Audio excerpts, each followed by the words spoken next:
everybody, and welcome back to another hiatus episode of Before the Downbeat, a musical podcast. Strange that a hiatus means a break, but not us. That's right. Not Autumn and Mackenzie. No, that's true. This hiatus, we've done remastered works, we've done live streams, we're doing this Q&A episode. Hilarious. Like even during a break, I guess it's a hiatus from our regular programming because we are currently prepping season 4. The only crickets we have are the real ones that I feed to my lizards. So there you go. There you go. Well, I mean, we asked all our lovely listeners to submit some questions to us, and we got a good bunch for our first Q&A. Which is great. Yeah, exactly. We got some good stuff to discuss. So joining me to do these questions is, of course, the Canadian B. Arthur, the John Adams of Canadian theater, the director extraordinaire. The riff to my Tony. It is Autumn Smith. Hello, everyone. Yes. Let's get into our first question, Autumn. Let's do it. Actually, it ties in well with our introduction because our friend Ryan Barakovich, he asks, what are the origins of Autumn's nicknames / honorifics? So Canadian B. Arthur, John Adams, all that good stuff. So this is all you. I know. It's all you. I know. So for me, I mean, the B. Arthur one, it has a few different origins. I mean, I mean, you and I both love the Golden Girls. Yes, we do. That is a show you and I both love. And actually, I remember the B. Arthur one came up because when we had our first meeting way back a few years ago, before we started, you joked that, like you said, if we did a podcast, you'd want to be introduced as the Canadian B. Arthur. I said that? You did because your voice has such a B. Arthur sound to it that people hear our podcast, they're going to think it's just B. Arthur incarnate. B. Arthur has risen again. Exactly. That's right. I see. Exactly. Okay. All right. That's where that one came from. So I also probably at the same time had just acquired 4 goldfish, which Reed had aptly named Dorothy, Rose, Blanche, and Sophia. So we have that. And then the John Adams one came about because I'm a pain in the ass. Yes, that's right. You are the squeaky wheel, just like John Adams. I mean, it came about right before our 1776 episode where we were talking with our guest Lynn, and we were talking about theater and education and all that type of stuff. And Autumn was lamenting some of the things that were going on in the industry, and I said, "Well, you're kind of sounding like John Adams from 1776, where that character is very much a squeaky wheel, where he is." I'm frustrated perpetually with it, with the state of his world, and he's not accepting it. He continues to fight for it. I am continuously perpetuated, frustrated, dismayed by the amount of performative allyship and Band-Aid solutions that happen in a very performative industry. Yeah. So that's how John Adams came about. Yeah. We are constantly having to be a different version of ourselves for people because we think that is going to get us work. Yeah. Why can't we just be ourselves and get work? That's exactly like, come on. The detriment to our mental health and our own personal self-respect in this industry it's ridiculous. Yeah. Ridiculous. So I will keep being the John Adams theater, and you will never hear of me again except on this podcast. That's okay. So I'm also the Alphaba. That's right. You've been the Rosie to my Tanya, the Lovett to my Sweeney, the Charlie Brown. Yeah. But there we go. That's some of the origins of Autumn's many honorifics that get given to her at the beginning of an episode. There's some continual ones, and there's some ones that get thrown in for each particular episode that we do that I come up with. So we didn't start that way. I mean, going back and doing our remastered project, listen to our early episodes. the whole name thing didn't start till I would say about 6 episodes, 3 to 6 episodes, and it wasn't right away. But we kind of picked it up and we haven't dropped it yet. So Yeah. it's just a fun thing we do now to get us into the episode. That's right. And you're just always the host, Ginger. It's true. Well, I mean, I've been able to find another one. I mean, you're the Max to my Leo. How's that? I like that. That's a good one. We'll keep that one.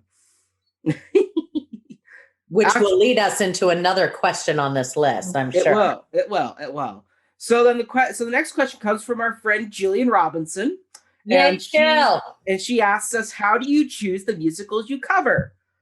So I can start this one. So basically, when we started this, I came up with our last question, which is, as everybody knows who listens, is, does this musical still have a place today? Should it be revived?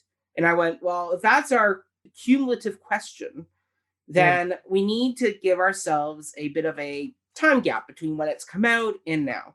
So I said, well, let's do, so another podcast I listen to called The Cinephiles, their rule of thumb, unless something really catastrophic happens, like a famous actor dies and they're going to talk about them, like they don't do a film that's 10 years old, because they go, in order to have proper perspective on time to see what the lasting impact of this show is. Yeah, how does it age? How does it age? Like, I guess one thing, like we could always do a Hamilton or a Dear Evan Hansen, but it's like we can't assess its impact on our larger theater world until we get a good 10 years. I say 10 years because I think a decade tells us more than 5. It tells us a full picture of 10 years on, like Next to Normal, our most current musical we've covered.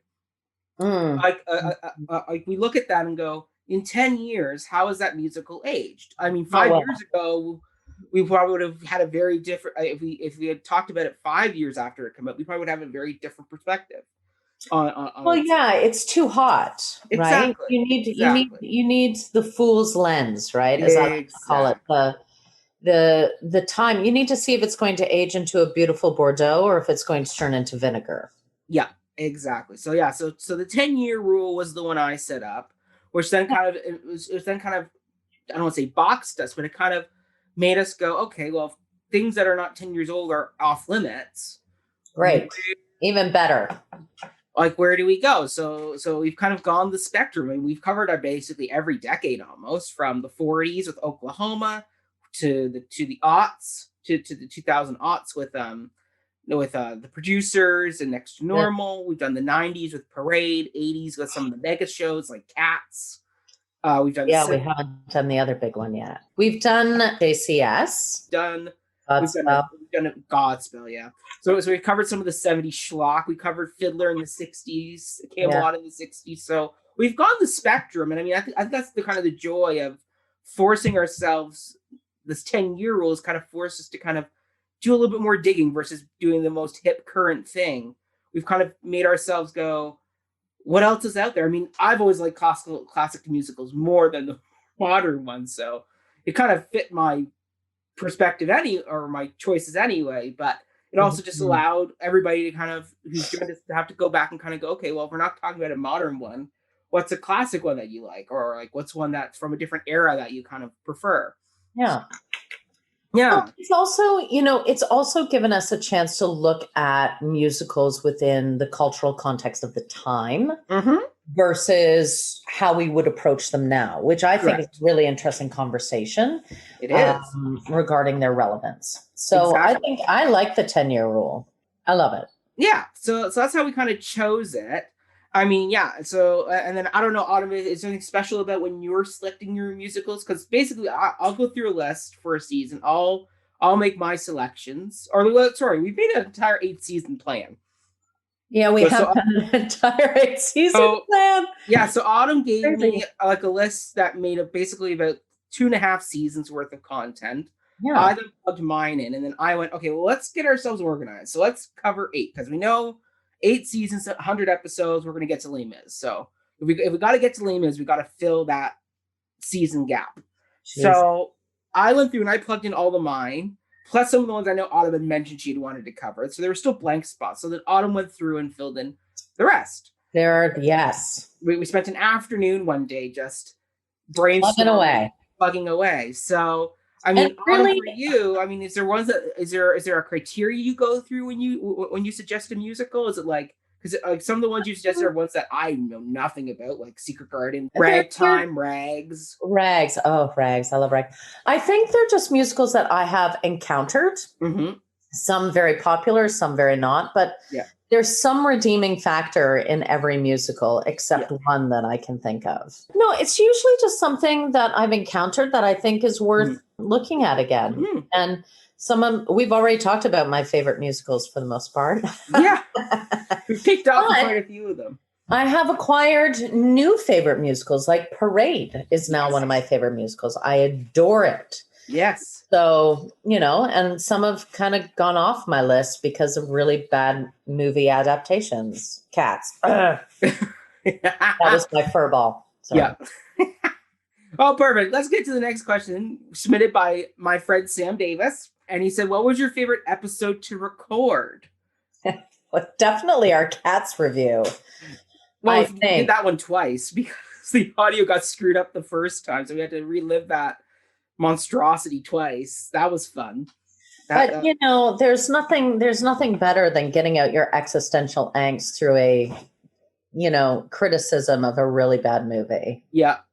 But I also really enjoyed, I really love talking about Parade and finding that musical and really that was getting into it. Love talking about Fiddler. I love talking about Oliver.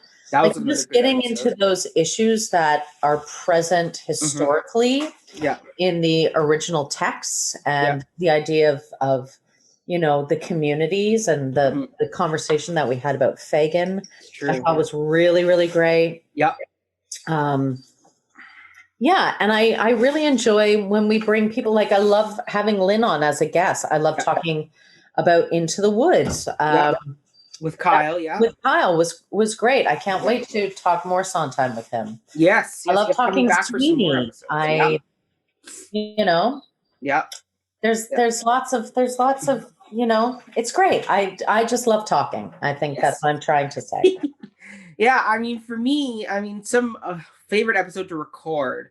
So, I loved our episode on 1776. I thought that was a really fun conversation we had there. Our Beauty and the Beast episode we just did with Mr. Denny Brandt, that had me laughing quite a bit. Yes. So that was a lot of fun. And then we also, I'm trying to think of some of the other good ones we've done. Fiddler, that was a really special season 2 opener because that's one of my favorite shows. That was a really good one to talk about. Parade, that was a really fun one. And also any of the ones that, any of the episodes where Autumn's hated the musical right off the bat, that has also been fun just because watching Rent. Autumn. We have to talk about Rent. Well, that was a cool one. That was great. Rent was great. Yeah, because it was a changing perspective episode. Even Jessica kind of came out with a new perspective on the show, so that was a really fun one to get into. It was revelatory. Yes. Exactly. It was revelatory. Exactly. But I also will say Titanic was a fun. I personally love doing Titanic just because of Autumn's ire for that iceberg of a musical. Look it. It's beautiful. Parts of that musical are so It's got beautiful. A fan base. It's beautiful. It should be done in opera houses. It's very general. Yeah. It's an opera. It's not a musical. It's an opera. Yeah. Yeah, exactly. So so those are my favorite ones to record. It's general. It's so epic. There's no real character development. There's no dirt in it, right? Yes. Well, very pretty. Yeah. It's very pretty musical. That's why it should be on an opera stage. I agree. Okay. So this next question comes from Jessica. Way to go, Jessica. Yeah, and she says, what is one of your early episodes you'd like to either revisit or re-record? I know my answer for this one. Well, go for it. Oklahoma. It's our shortest episode with 53 minutes. And we did it at the end of the day. I was trying to go catch a GO train. We'd already done like 2 or 3 other episodes that day on a Saturday. So we both were already exhausted. And going back and listening, I feel like we're not fully focused on the musical. We're not fully giving it our all. So I would love to go back and revisit and re-record that, because I feel like now, with our deeper appreciation for Rodgers and Hammerstein, we'd have more to say about it. I mean, it still ranks as our short episode with 53 minutes, if songs included. So yeah, I would agree. That it's worth another look. Yeah. Like I think it's worth another look at the end of that day, especially after doing like Parade. You know, like the idea. I want to talk more about Community in that. Mm-hmm. Oh, it's got a lot to say about mindset. Yeah. So Oklahoma. Yeah. Joint answer. I go with Perfect. that. Well, maybe we will get to revisit. Maybe we'll revisit an episode where we will do another chance at that. So, yes. Okay. So the next question comes from Trevor, and he says, "Are there any musicals that you refuse to do an episode on?" I mean, there's only one I can think of that I probably kind of go, I don't have much to say, and that's American Idiot, because I just have never been a fan of Green Day's music. That this was never spoken to me. So unless a guest comes forward and says, "I really got something to say here," then I'm going to be like, eh. I have to say, most of the We Will Rock You, Rock of Ages. Yeah. Why? Like, Mamma Mia did something well, and then you screwed it all up. Yeah. So why? No, I'm not really interested in those. I'm not really interested in Spider-Man. Like, and I will never talk about the producers again. Yeah, that's true. You did it once for me, and I'll never get you. I will never talk about that. And it's not the musical itself, it's what it stands for and how it shifted Broadway into this capitalist piece of crap. Mm-hmm.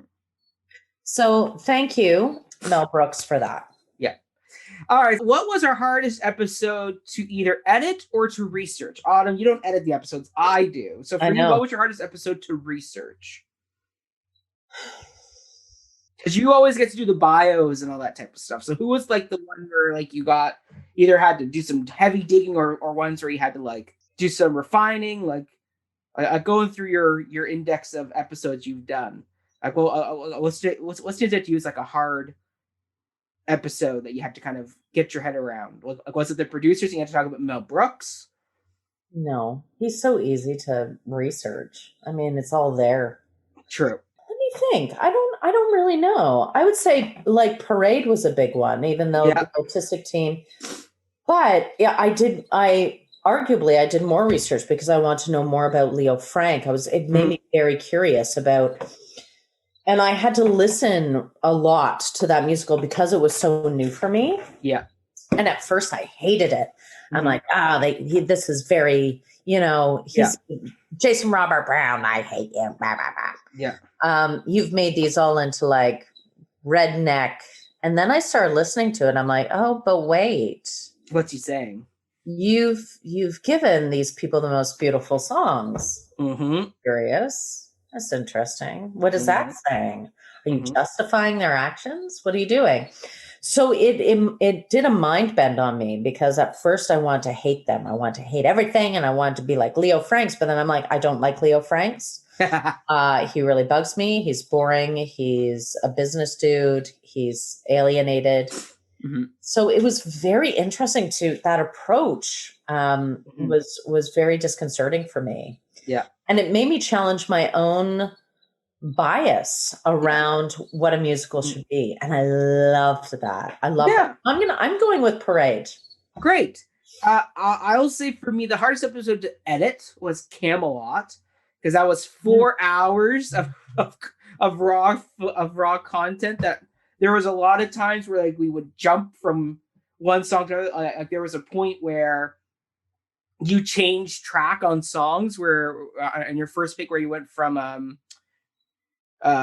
If Ever I Could Leave You to How to Handle a Woman. So, but then you kept bouncing back between the two. So I had to go back and re-edit that whole section and splice together the different songs so it kind of cohesively made sense. So, and the fact that that episode was originally 4 hours, and then we got it down to like an hour 50. It's my fault. I'm a waverer sometimes. Yeah. So I mean, editing wise, that was always the toughest one to get through, just because of the amount of just content there was. I mean, Rent was also hard because Rent was such a big conversation that we had. After we cut all the fluff stuff, or not fluff stuff, but like kind of like the extra footage that it's great, but it's not essential to our core episode. And then it was, we were still running too long, that I had to go back and start chopping some of the meat off the bone. So that was another hard one that kind of was tough to wrap around. And I think research wise, I think the toughest ones I've been to research are the ones that actually have, because I do production history. So which I mean, you would think it's the ones that there isn't any production history for, like Secret Garden or Snoopy, things like that. But actually, those are the easiest. So I just go, if there's nothing there for me to tackle, then there's nothing there for me to tackle.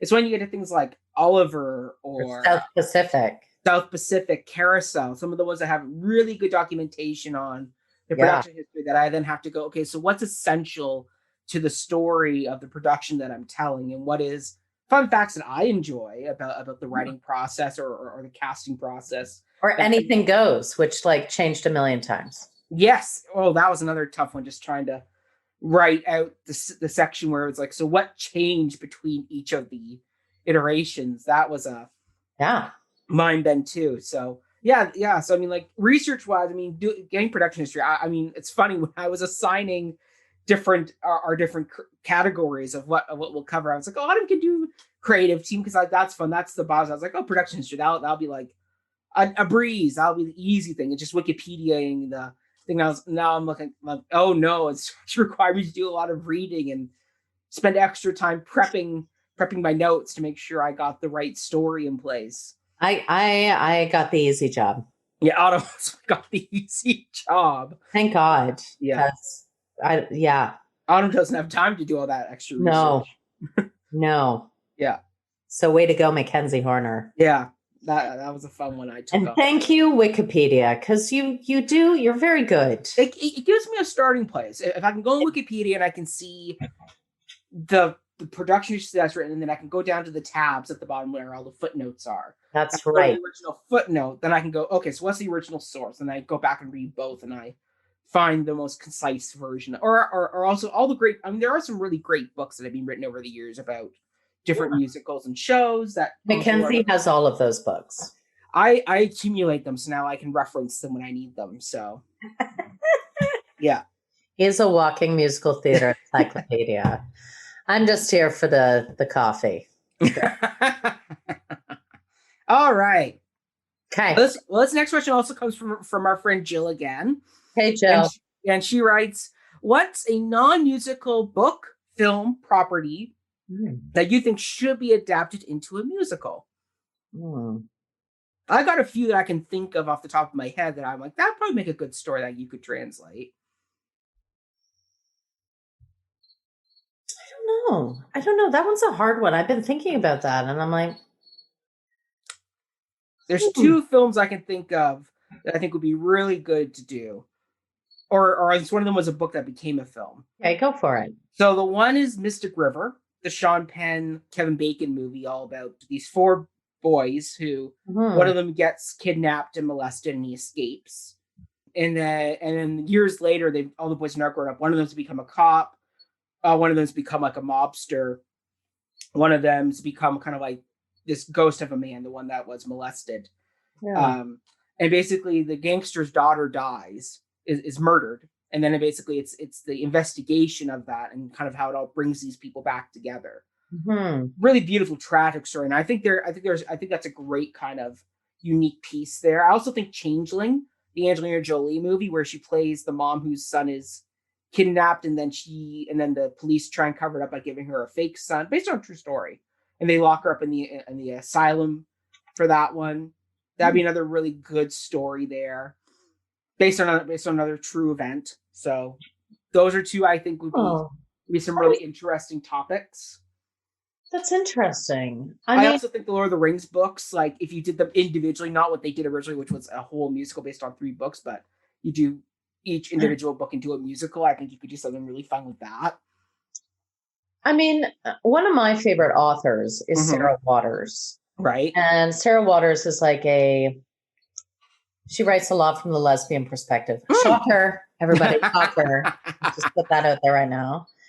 But she writes in a lot in the Victorian sensibility. Like she's written to Tipping the Velvet, which partly takes place in the music halls. So that would be really interesting to turn into a musical. But also, like, just creating two women on stage, I think, would be like love stories that transcend, just the heteronormative sensibility would be great. So, so I'm going to say Sarah Waters would be amazing. You know what else would be a really interesting musical? The Hours.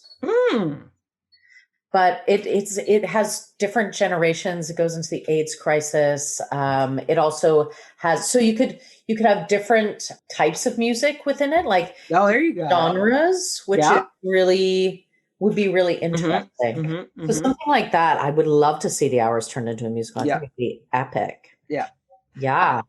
All right, and then the next question comes to us from Maddie, not my sister, but another Maddie who apparently listens to us. Maddie, way to go. Yeah, and she says, what other musical theater podcasts or channels do you enjoy or listen to? I have two that I kind of go for. Okay. Which is one is called Musicals with Cheese, where it's two friends. One of them not a big fan of musical theater, the other one is, and they and the one friend has to kind of get his friend on board with these musicals.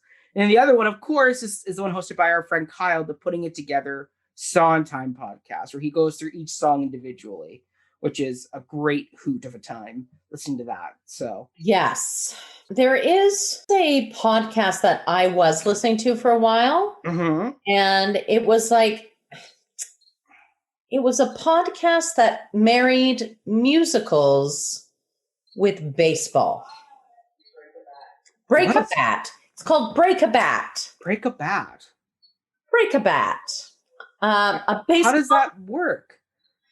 He brings on musical theater people to talk about baseball, but then he's also like he's a guy that's totally into baseball and musical theater. That's a very innovative concept. It is. It is. What's that? I reached out to him. Yeah. He said that anything he can do to help your podcast. Yeah, he said he'll help us out anytime. There you go. He's in New York. He's in New York. We both play baseball, so maybe we should go guest with him. But you think about it. Think about all the things that have baseball in them. There's a lot. There's quite a few musicals that have baseball show up in their plots. But you think of New York, and what is synonymous with New York? Musicals baseball. And the Yankees. Yeah. So, sorry, Mets. And the Mets. Sometimes. Yeah. But the guy that wrote Snoopy wrote the Hal Hackney. He wrote the song for the Mets. So there you go. Exactly. Full circles. Exactly. So awesome question. All right. This next question comes from Mr. Ryan Barakovich as well. And this is, have you ever considered covering non-musical theater on the show? No. And I mean, this show is very particular. I mean, it's before the downbeat a musical podcast. Now, mind you, we do bring in other non-musical plays and things that they do get brought up in conversation. But I mean, a lot. I mean, like I have my other show with Cup of Hemlock where like we review non-musical works. So there's that. I mean, you and I have talked about doing other podcasts. Like there was one about Shakespeare we talked about we wanted to do. There was one about the Golden Girls. So I mean, like if we had infinite time and money, we weren't having to do other jobs and we just wanted to create a podcast network. I have a lot of potential other ideas we could do. I mean, I have a whole radio show that could be on the podcast network. So wow. Exactly. So I mean, the whole idea was to talk about something that Mackenzie and I both love, which is musicals, and we don't both of us felt like we don't get enough access to them, either for monetary reasons or, for being who we are in the world, and Yeah, exactly. not being able to have the funding to do our own musicals, or people trusting our abilities to hire us to do musicals. Yeah. So that's still weird. Yeah. But we just need to create our own musicals, Mackenzie. I know. But yeah, so this podcast is very much geared just towards musicals. Yep. But mind you, we will always bring up like other things as well. We do. Regularly. We talked about Dickens. We talked about different adaptations in Oliver. Yep. We talked about Angels in America when we did falsettos and Rent. Yes. We talk about the original source material for the musicals, which a lot of times are the plays, like how green the grass grows for Oklahoma, and different playwrights at the time and how they relate. So, yes, the no is not really a no. It's kind of like a kind of. Yeah. Well, I mean, it'll come up in its own time, but we're not going to focus. No. On it. All right. And then our last question comes from John. And he says, why do you think so much online theater content is focused around musicals? Because, I mean, if you go on YouTube, there's a lot of musical reviews. And I mean, like, what's nice about Cup of Hemlock is it's the fact that there isn't a lot of channels that talk about plays. Yeah. And that's kind of what's been nice, is that Cup of Hemlock's giving me that chance to talk about. Like, we just did an episode on All My Sons with Sally Field. We've done Pipeline, Dominique Morisseau's Pipeline, which is a terrific play. It's a great play. It's a fantastic play. Or Red with Alfred Molina. So, I mean, we've had those opportunities, but John is right that there is a lot of musical content that's out there. A lot of people talking about musicals online. So because musicals are more accessible. They are. Like, if you think about things that transcend language, music is one of those things. Yeah. So it also moves in our systems differently. As soon as you add music, like if you have a play and you just have the text and it's like intense, but then you add underscoring to it, it takes it to a whole different level. So I think it's that subtle reminder that we are human together. Yeah. And I mean, I will say, like, the reason why musicals get so much more attention online is because, musicals, they're easy, they're accessible in the sense of everybody can go and buy the cast album of Wicked and listen to Wicked, or go watch a bootleg of Wicked from Broadway. Sure. I mean, it's only now through COVID and the pandemic that we've had all these theater organizations release a lot of their pro shots that get released every once in a while. Like the fact that Stratford now has its own streaming service where you can watch all their pro shots, or National Theater. So the fact that is there and that is accessible is now an opportunity for people to talk about these plays. But also, it's hard to a play on the road, like unless you want to listen to somebody read the script of The Tempest, nobody's going to sit and listen to The Tempest.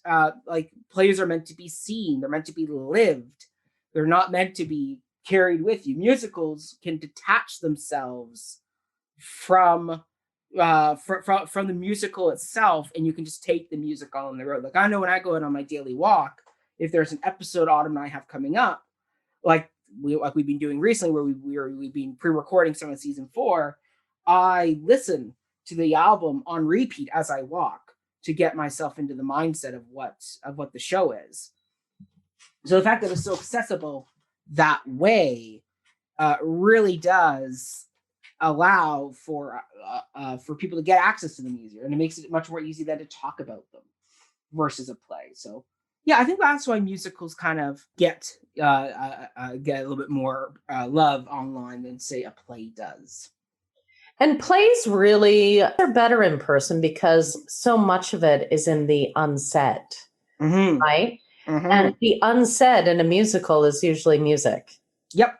Right? So I think that's the great difference. Yeah. Oh, yeah. Yeah. All right, there we go. Well, Autumn, that's it for our fun little Q&A episode. We've answered all the good, solid questions. Yeah. So thank you, everybody, for tuning in. If you have not done our season 3 feedback survey, it's right in the link box below in the video description. So fill it out. Yes, please We do. love feedback. So do that for sure. You can even win a prize. Exactly. So you can do that. And then stay tuned for next week when we release our promo for our first episode of season 4. Ba, ba, ba, ba. Yeah, great. There's your hint, everybody. There's your melodic hint. It's gonna be great. Yeah. I'm excited. I'm excited about this one. It was a very good conversation we had. Yeah, I would like to have more conversations about it because I feel it's not done. Yeah. So that'll be a fun one. But Autumn, where can people find and follow you? Well, listen, friends, I am prolifically everywhere. That was kind of redundant in many ways. You can find me at Autumn DM Smith on all the socials, except Twitter. I'm not a tweeter. Littlewood Smith. That's a good one. Timber Beast Productions. And the latest venture, Let's Be Honest FM, a new radio show that I am co-hosting with my wonderful partner, Sarah Hiscox. That's right. So there's that. You can find and follow me at Mackenzie Horner on social media platforms. You can also follow my play reviews and other theater antics with Cup of Hemlock on the Cup of Hemlock feed. And you can find it, our wonderful theme music composer, Mr. Brody Weld, on a number of platforms, including Apple Music, Bandcamp, Spotify. You can find some of his solos. Father Flows. Give him a listen. He's always awesome. Yeah. And Autumn, until then, until we announce season 4, that's it for now. We have made it through another fun bit of hiatus. Our hiatus is not a hiatus. We're still working. It's a moment in the woods. Yeah. Oh, well said. All right, everybody. Take care. Do well. Stay healthy. Stay safe. Bye. Bye-bye. Ciao, ciao.